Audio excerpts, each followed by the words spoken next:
EPF just announced their dividends for 2024, which is 6.3% for both their conventional and Shariah accounts. This is the first time ever that they're both on par, and this is the highest rate we've seen in recent years. This is a really big deal. Of course, I'm happy, but instead of just celebrating the numbers, I'll talk about what this means for us in the long run. Of course, it's nice to, have this yearly bonus, but EPF is not just about that. So in today's video, I'll share my thoughts on 2024's dividend, but I'll also talk about EPF's role, how we can use it to build financial security for our retirement. First, let's do a quick comparison with last year. So for 2023, EPF gave a dividend of 5.5% for conventional accounts and 5.4% for Shariah accounts. This was already a jump from 2022. But this year's 6.3% is a major jump, and this is the highest we've seen since 2017. This year's strong return seems to have come from solid investments from both the local and global stock market, and this just kind of shows how reliable EPF is when it comes to our retirement funds. But here's the key thing. EPF's dividends is not really free money in the sense that we can withdraw it and then spend it however we want. Instead, it's automatically reinvested to further grow our retirement funds.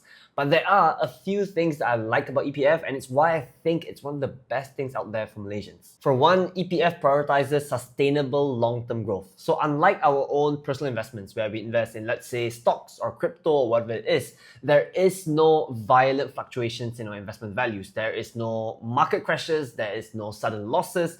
EPF just gives us a stable dividend year over year. It takes a slow and steady approach. This might sound boring maybe to some of you, but this is exactly what we're looking for in our retirement funds. We want something that grows slowly and steadily. Every single year we add more money, it compounds over time, and before we know it, we're sitting on a pretty good amount of money by the time we retire. I know a lot of people out there, they think the same thing, and I've seen this myself on social media. They're thinking, what's the point of this high dividends in EPF contributing every month when I can't withdraw it and spend it today?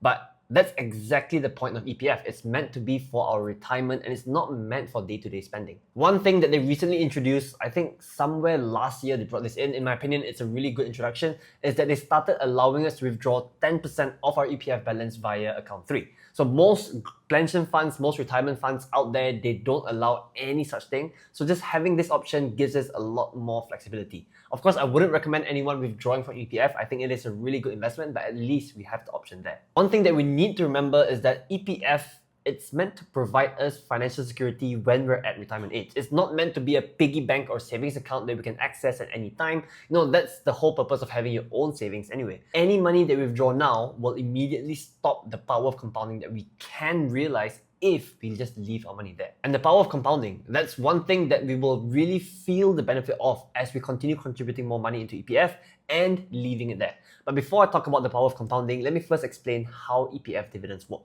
So the way this works is that your dividends, it's calculated based on the end of day balance of your EPF account, and this is done every single day throughout the year. Another thing that you need to know is that any new contributions that you make, so let's say this month I contributed another 1,000 ringgit into EPF, I'm in March right now, it will not count towards your March dividends. It will only start counting from the end of March until the end of the year, so 31st December 2025. To give you guys a better example, let's say I started out 2025 with 100,000 ringgit in my EPF. So obviously, because I had this money right from the start of the year, I will earn the full year dividend, right? So the full dividend that EPF pays out, I will receive it on this 100,000 ringgit. That's clear? That's simple. But let's say, because I'm a responsible person, I wanted to add more money into EPF, I decided to put 10,000 ringgit in July. This 10,000 ringgit, it will not earn the entire dividend. Because I only put it halfway through the year, they will only start calculating the dividend for this amount starting from the 31st of July until the 31st of December 2025. And that's why the earlier you contribute into EPF or any investment out there, the more dividends you will receive. One thing that I want to clarify though is I've seen a lot of people online asking, when is the best time to deposit into EPF? There's no best time, there's no way that you can game the system. The only answer that I can give to this is as soon as possible so you can receive more dividends, I guess. But yeah, just put in money as soon as you can, because even though, let's say in my example, that 10,000 ringgit only earned dividends for 6 months of the year, the following year, I will earn dividends on the entire amount, And then I'll also receive dividends on the dividends I received from the previous year. And that is the real power of compounding. And every year, as you guys receive your dividends and you leave it in your account untouched, that is, in my opinion, the right thing to do, your account balance will start to grow, and then you'll receive more dividends the following year and more and more and more as the years go by. And that's why regular contributions as well as early contributions as well, it helps maximize the amount of time that you have for your money to work for you. This compounding effect really snowballs over time, and before you know it, you might see 1 million ringgit plus in your EPF account without having to do any extra work.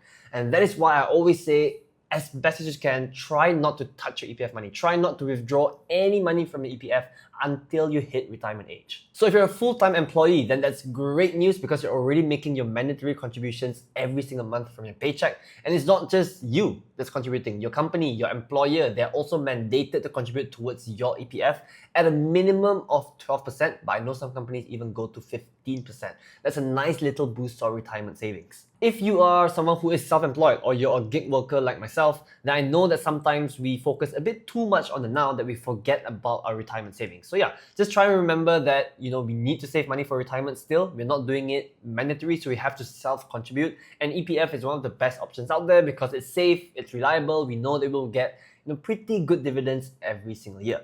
And if you self-contribute, you will of course get the tax relief as well, so there is some extra free money. Just think about it this way. At a 5.5% dividend rate, every 1,000 ringgit that you put into EPF at 30 years old will turn into over 3,800 ringgit by the time you hit your retirement age. And this is without you needing to do anything extra. Literally just put your money there and then wait for it to grow on its own. I know it's easy to see EPF as some sort of annual windfall or an annual bonus that we get, for investing our hard-earned money. But to me, the real value of all of this is the fact that we can leave it there, let it grow over time, and enjoy our retirement later. I know that there is some instant gratification to be had by withdrawing a portion of our EPF right now and buying something we like.